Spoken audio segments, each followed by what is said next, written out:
Bonjour. Semblerait que quelques personnes ont de la difficulté avec le numéro 18, donc voici la correction. C'est juste des proportions.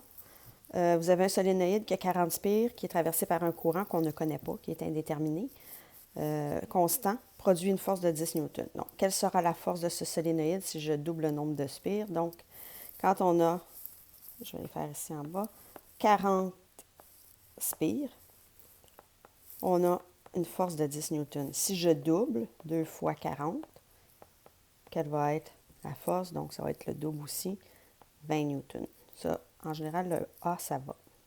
Le B, quelle sera la force si je triple l'intensité du courant? J'ai dit, on ne connaît pas le courant. Mais vous avez le droit de dire, le courant, c'est 1 ampère. 1 ampère, pourquoi? Plus facile à calculer. Donc, quelle sera la force si je triple? Donc, pour 1 ampère, on a 10 newtons. Pour 3 fois 1 ampère, on va avoir combien de force? Ça va être 30 newtons. La lettre C, ici, ça commence à être un peu plus compliqué parce qu'on a 2 fois des proportions à faire. Donc, quelle sera la force si je double le courant? Et aussi, je diminue de moitié le nombre de spires. Donc, on va y aller en 2 parties. Quelle sera la force si je double le courant? On sait qu'avec 1 ampère, la force est de 10 newtons. Si je double le courant, bien, la réponse va être de 20 newtons.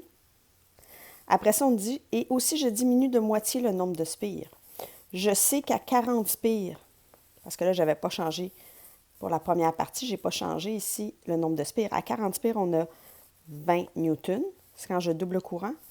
Si je diminue de moitié, donc 40 divisé par 2 spires, quelle va être la force? Bien, la force va être de 10 newtons. Elle sera divisée aussi par 2. La lettre D. Quelle sera la force si je triple le courant et double le nombre de spires? Donc, la force va être quoi? Quand j'ai 1 ampère, on a 10 newtons.